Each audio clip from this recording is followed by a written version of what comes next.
ધોરણ 12 અર્થશાસ્ત્ર પ્રકરણ 8 કૃષિ ક્ષેત્ર, જેમાં આપણે છેલ્લા વિડીયોમાં એક અગત્યનો મુદ્દો શરૂ કર્યો હતો, નીચી ખેત ઉત્પાદકતાના કારણો, જેમાં સંસ્થાકીય, ટેકનોલોજીકલ અને અન્ય પરિબળો. એમાં સંસ્થાકીય પરિબળની આપણે શરૂઆત કરી હતી કે કઈ રીતે અંગ્રેજોએ અઘરી મહેસૂલ પ્રથા અપનાવીને દુષ્કાળના સમયમાં પણ ખેડૂતો પાસેથી લગાન ટેક્સ ઉઘરાવ્યો હતો અને એમની સ્થિતિ કફોડી બનાવી હતી.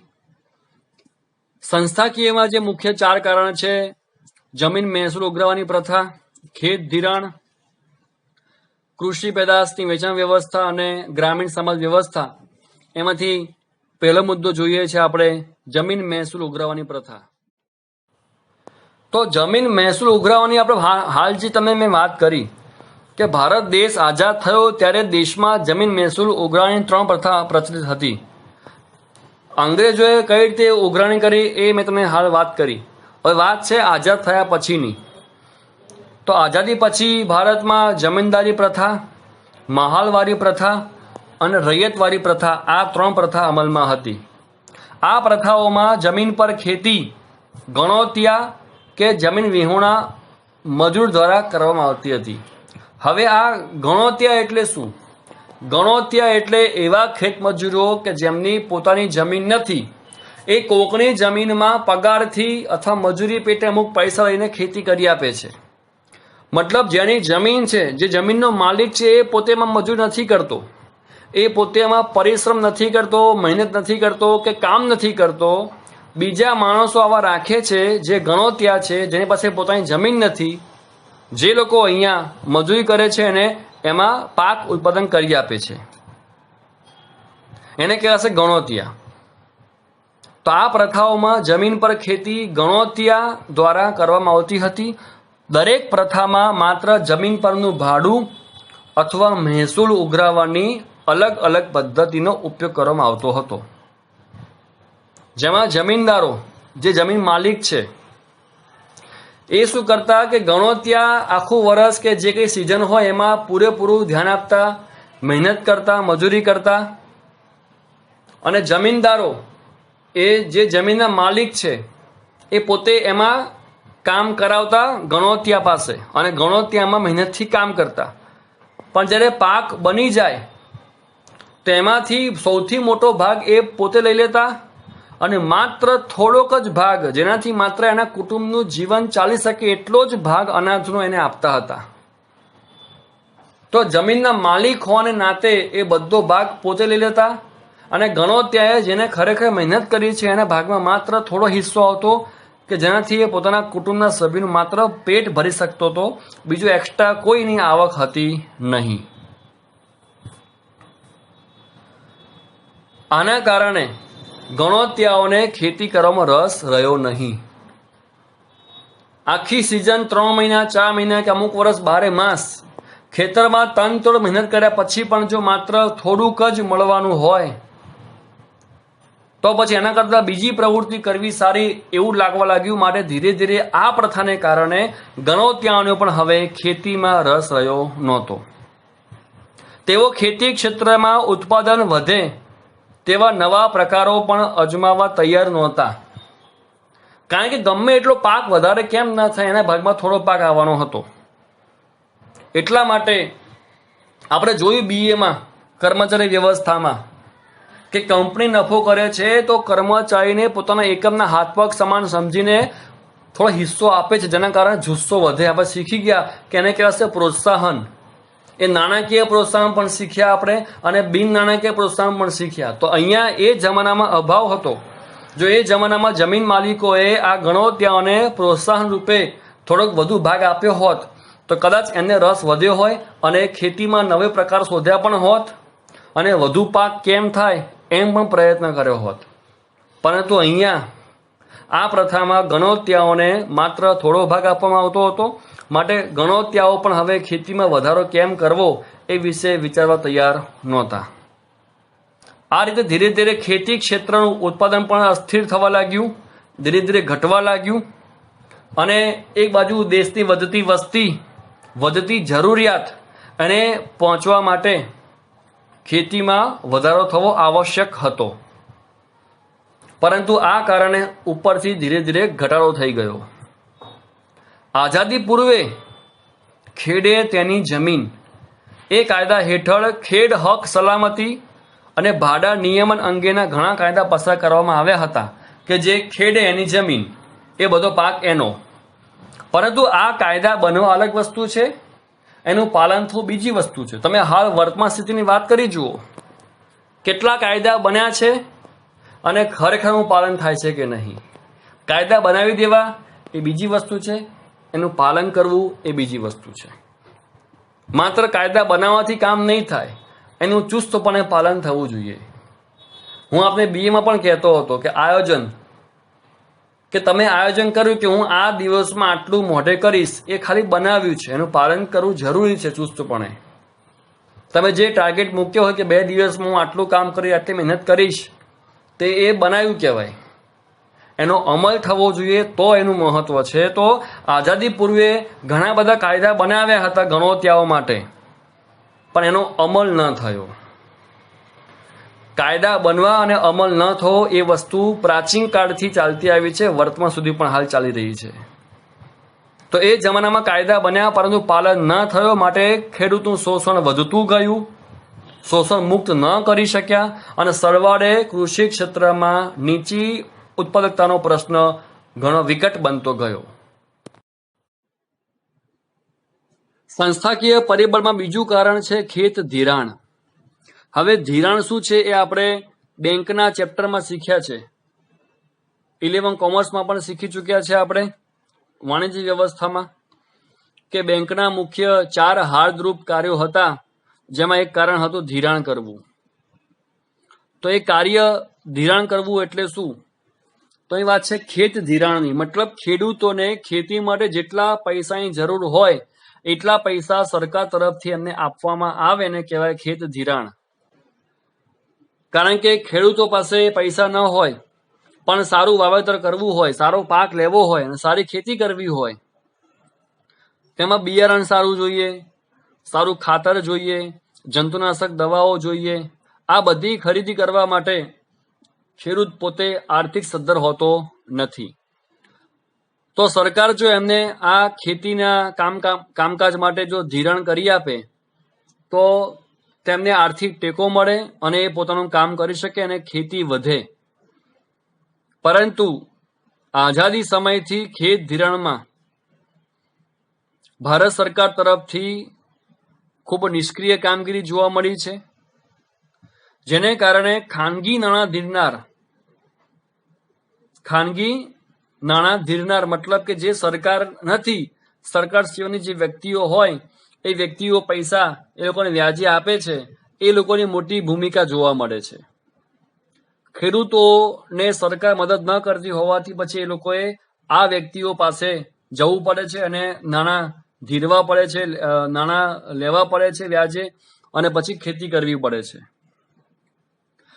ભારતમાં 1951 વાત કરીએ તો 1951માં અંદાજે 71.6% ખેત ધિરાણ નાણાં ધીરનારનો વ્યવસાય કરતા લોકો જ કરતા હતા. તો બાકીના જે વધ્યા 29% એ જ ધિરાણ સરકાર કરે છે. તો એવું કહેવાય કે 100 ખેડૂતો હોય એમાંથી 29 ખેડૂતને સરકાર ધિરાણ કરે છે, બાકીના 71 ખેડૂતોને ખાનગી નાણાં ધીરનાર સંસ્થા જે હોય એ લોકો નાણાં ધીરે છે.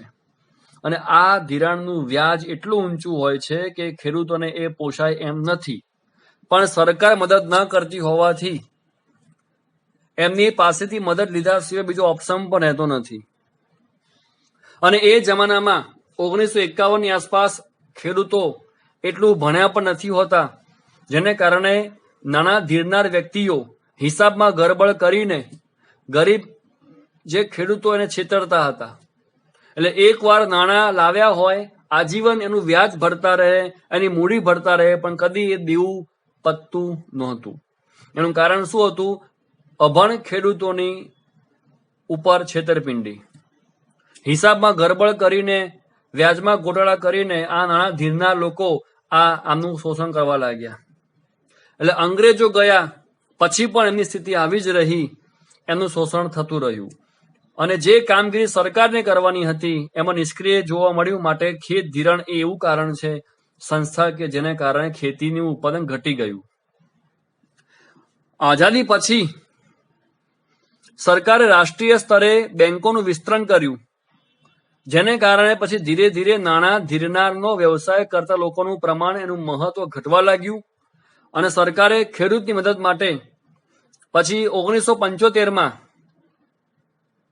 ગ્રામીણ બેંકનું સ્થાપન કર્યું, ગામડા બેંકની સ્થાપના કરી કે જ્યાંથી ખેડૂત રાહતના દરે લોન લઈ શકે. અને 1982 થી નાબાર્ડ, NABARD, N એટલે નેશનલ, B એટલે bank, four agriculture and rural development, NABARD બેંકની સ્થાપના થઈ કે જે માત્ર ને માત્ર ખેત પેદાશ માટે જ લોન આપતી હતી. National bank four agriculture and rural development. આ સંસ્થાકીય ખેત ધિરાણનો વ્યાપ વધારવા માટે સ્થાપવામાં આવી હતી. અને આ બધા પ્રયાસને કારણે વર્તમાન સમયમાં નાણાં ધીરનારનો વ્યવસાય કરતા લોકો દ્વારા માત્ર 27% ધિરાણ આપવામાં આવ્યું છે. અને બાકીનું ધિરાણ પછી આ ઘણી સંસ્થાઓ આપવા લાગી છે.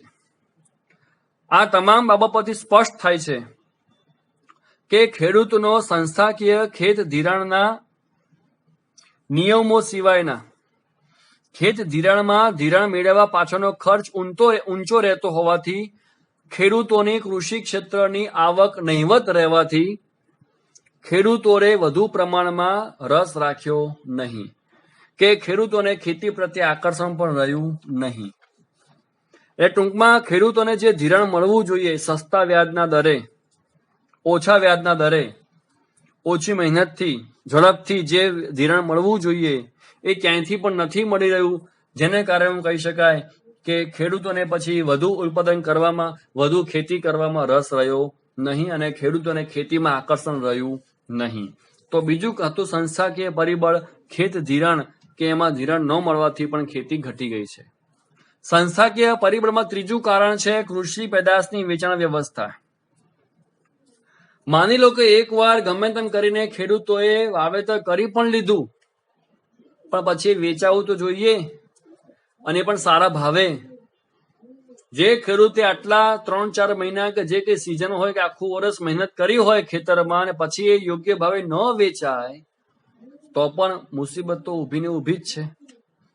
તો ભારતમાં નબળા પાયાના માળખા એટલે કે ઇન્ફ્રાસ્ટ્રક્ચર, ભારતમાં નબળા પાયાના માળખા ઇન્ફ્રાસ્ટ્રક્ચરને કારણે જે અંદરના ગ્રામ વિસ્તાર જે છે, કે જે ગ્રામ વિસ્તારમાંથી શહેરમાં આવવા માટે પાકા રસ્તા પણ નથી કે વાહન વ્યવહારની સગવડ પણ નથી, તો એ લોકો ગામડામાંથી શહેરમાં જે જગ્યાએ આ ખેત બજાર હોય ત્યાં પહોંચે કઈ રીતે?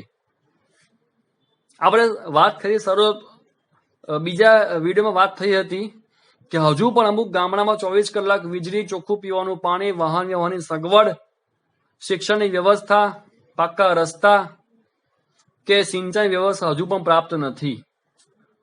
તો એવા ગામડામાં માનો કે ખેડૂતે ખેતી કરી પણ હોય, પાક સારો થયો પણ હોય, પણ એ ગ્રામ્ય વિસ્તારને શહેર સાથે જોડતો રસ્તો જ ના હોય, વાહન વ્યવહારની સગવડ પણ ના હોય, તો ખેડૂત પોતાનો પાક લઈને એ ખેત બજારમાં વેચવા જાય કઈ રીતે?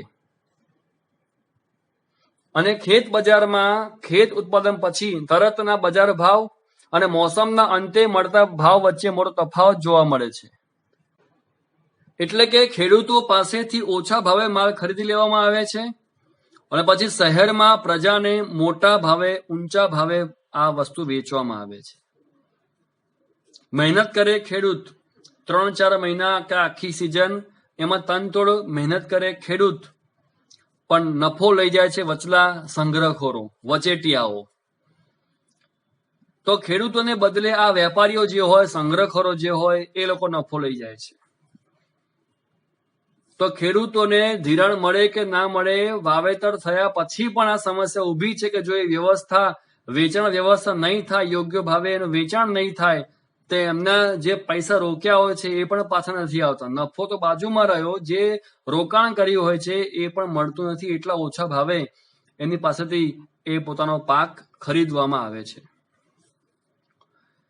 દેવામાં ડૂબેલા ખેડૂતોની દેવાની ચૂકવણી કરવા પોતાના ખેત પેદાશને ઘણીવાર ઉત્પાદન પહેલા જ અમુક આડતિયા, અમુક દલાલને વેચી દેવા પડે છે. અને ખેડૂતો ઓછા માહિતગાર હોય છે. બજારમાં શું ભાવ ચાલે એમને ખ્યાલ નથી હોતો, તો બજારથી અડધા કરતા પણ ઓછા ભાવે એ વેપારીઓ, એ દલાલો શરૂઆતથી જ પાક થાય પહેલા જ એ પાકના પૈસા આપીને એ ખરીદી લે છે. અને પછી પાક થયા પછી એ ડબલ થી વધારે ભાવે શહેરમાં વેચે છે. એટલે જે ખરેખર મહેનત કરે છે એમને જે પૈસા કે નફો મળવો જોઈએ એ નથી મળતો. તો ઘણા બધા કારણ છે એ નહીં મળવાના. બજાર ભાવની જાણકારી ન હોય, બજારમાં વેચાણની પદ્ધતિ કઈ છે એની જાણકારી ન હોય, એને કારણે ખેડૂતોને પોતાને સારું વળતર નથી મળતું અને જેને કારણે એ લોકો નિરાશાવાદી બને છે. તો આ મુખ્ય કારણ છે કૃષિ પેદાશની વેચાણ વ્યવસ્થા. તમે હાલ સમાચારમાં સાંભળતા હશો કે ખેડૂતોને ટેકાના ભાવે સરકાર ખરીદી કરવા તૈયાર.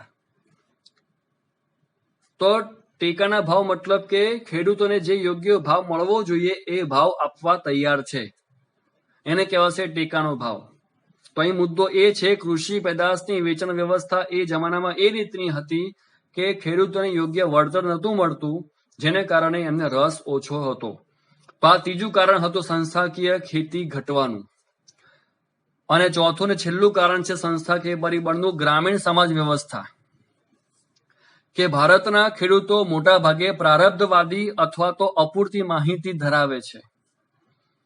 ગ્રામ્ય સમાજ જૂનવાની પરંપરાઓ અને વ્યવસાયોથી બંધાયેલ છે. આપણા ખેડૂતો પ્રારબ્ધવાદી હોવાથી ઈશ્વરે આપેલ સમસ્યાઓ અથવા જે અભાવપણો એને સ્વીકાર કરી લે છે કે આ બધું ઈશ્વરે આપ્યું છે એ આપણે સ્વીકારવાનું છે, પણ આપણે પ્રયત્ન કરીને આપણી સમસ્યા દૂર કઈ રીતે કરવી એ વિચાર એ લોકો કરતા નથી. એને કહેવાશે પ્રારબ્ધવાદી, કે જે સ્થિતિ હોય સ્વીકારી લેવી, સંઘર્ષ ન કરવો. જેથી તેઓ પોતાના જીવન નિર્વાહ પૂરતી ખેતી કરીને પણ સંતોષિત રહે છે કે ઈશ્વરે જે વ્યવસ્થા કરી છે અમે એટલામાં ખુશ છીએ. શ્રદ્ધા હોવી સારી વસ્તુ છે, પણ મુસીબત દૂર થઈ શકે એવો પ્રયત્ન પણ ન કરવો એ જૂની પરંપરા અથવા પ્રારંભવાદ નો નડતર હોઈ શકે છે. તેમનામાં આર્થિક વિકાસ કરવાની, ખેતીનો વિકાસ કરવાની, આવક વધારવાની વૃત્તિ એવું કશું હોતું નથી. કોઈ અપેક્ષા, આશા, અભિલાષા હોતી નથી, જેને કારણે એ લોકો ગ્રામ્ય અર્થતંત્રનું કેન્દ્ર એ કૃષિ ક્ષેત્ર નીચું ધરાવે છે. તો આ તો ચોથું કારણ, ગ્રામીણ સમાજ વ્યવસ્થા, કે એમની જે સમાજ વ્યવસ્થા એ રીતની હતી કે એમાંથી એ લોકો બહાર આવવાનો પ્રયત્ન પણ કરતા નહોતા. તો દેશમાં ખેત પેદાશ ઘટવાના મુખ્ય 3 કારણ સંસ્થાકીય, ટેકનોલોજીકલ અને અન્ય પરિબળ, જેમાં આપણે સંસ્થાકીયના 4 કારણો અહીંયા પૂરા કર્યા છે.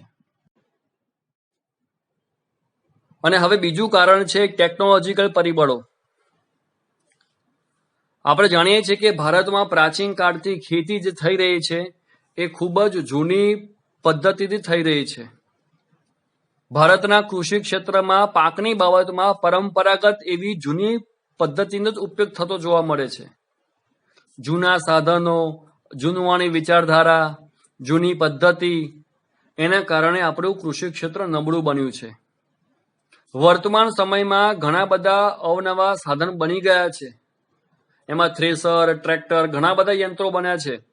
વાવણી માટે અલગ યંત્ર, ખેડવા માટે સારું યંત્ર, જંતુનાશક દવાઓ છાંટવા માટેનું સરસ યંત્ર, લણણી કરવાનું સરસ યંત્ર, આવા ઘણા યંત્રો, ઘણી ટેકનોલોજી આવી ગઈ છતાં પણ વર્તમાન સમયમાં પણ ભારતના અમુક ખેડૂતો ટ્રેક્ટરને બદલે હળ અથવા બળદથી જ ખેડ કરતા જોવા મળે છે, જેને કારણે વધુ સમય વપરાય છે અને કામ પણ ટ્રેક્ટર જેટલું સરસ થઈ શકતું નથી.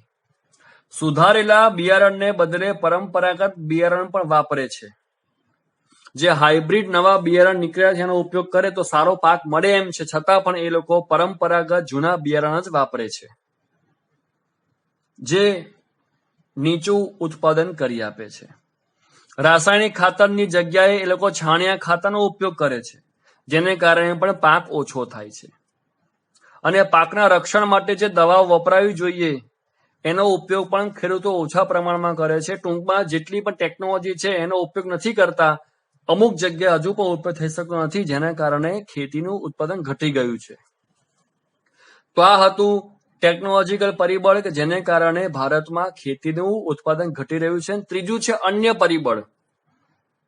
અન્ય પરિબળમાં મુખ્ય બે પરિબળ છે, વસ્તીનું ભારણ અને આર્થિક આયોજનનો અભાવ.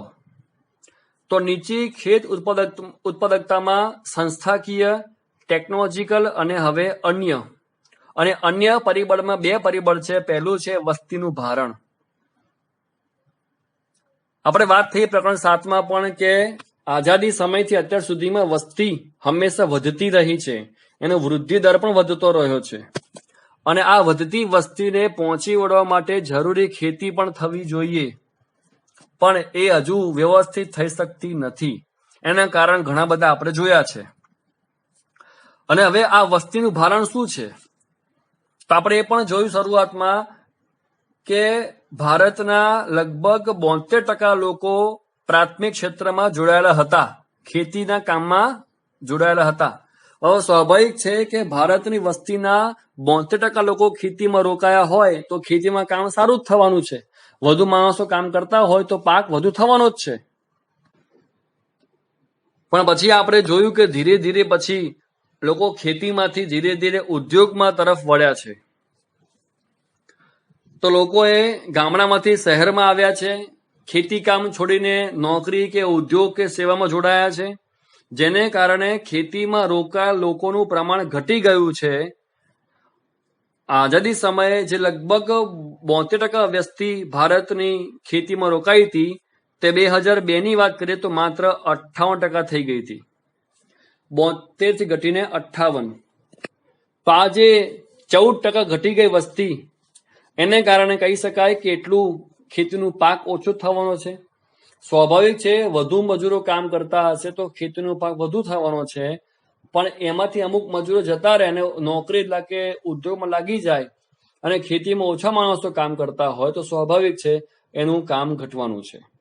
તો આ રીતે વસ્તી જે છે આપણી એ ધીરે ધીરે ખેતીમાંથી બહાર નીકળીને બીજા ઉદ્યોગમાં કે સેવા ક્ષેત્રમાં જોડાઈ ગયા છે, જેને કારણે આ રોજગારીનું ભારણ જે ખેતી પર હતું એ ઘટી ગયું છે. ખેતીમાં લોકો ઓછા રોકાયા હોવાથી આપણું પાક પણ ઘટી ગયો છે. તો આ વસ્તીનું ભારણ પણ એ કારણ છે કે વસ્તી જ ખેતીમાં રોકાયેલ રહેતી નથી.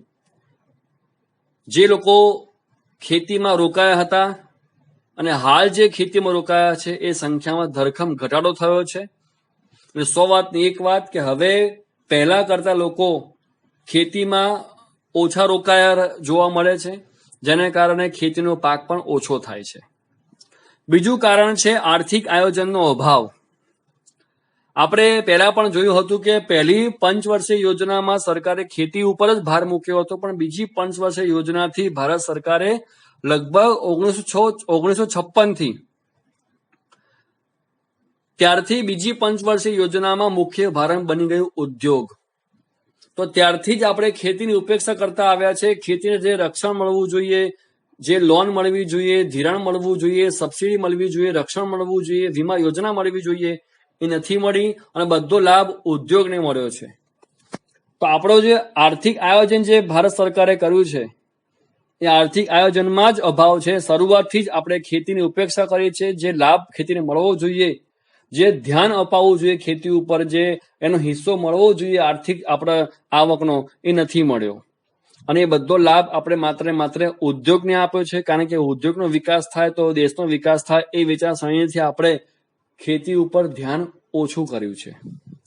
ઉદ્યોગ પર ધ્યાન આપ્યું એ ગુનો નથી, પણ એના કારણે ખેતીમાં ધ્યાન ઘટાડ્યું એ ગુનો છે, જેના કારણે આપણી ખેતીનું ઉત્પાદન ઘટી ગયું છે.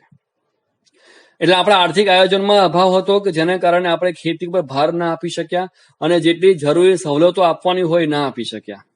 તો આ હતા અન્ય પરિબળો કે જેના કારણે ખેત ઉત્પાદન ઘટી ગયું છે. તો અહીંયા આપણે આ પ્રશ્ન અને આજનો વિડીયો પૂરો કરીએ છીએ. હવે આપણે વાત કરી હતી કે નીચે ખેત ઉત્પાદનના કારણો આપણે જોયા, એના ઉપાયો આપણે ધોરણ 10માં શીખી ચૂક્યા છે. છતાં આપણે આ ધોરણમાં પણ આ ચેપ્ટરમાં એના ઉપાયો શીખવાના છે. તો આ ખેત ઉત્પાદન વધારવું હોય તો આ 3 જે કારણ શીખ્યા જેના કારણે પાક ઘટી ગયો છે, સંસ્થાકીય, ટેકનોલોજીકલ અને અન્ય, આ 3માં કયા સુધારા થાય તો પાછું આપણી ખેતીનું ઉત્પાદન વધી શકે એમ છે, એ બધા ઉપાય આપણે જોઈશું નેક્સ્ટ વિડીયોમાં. આવજો.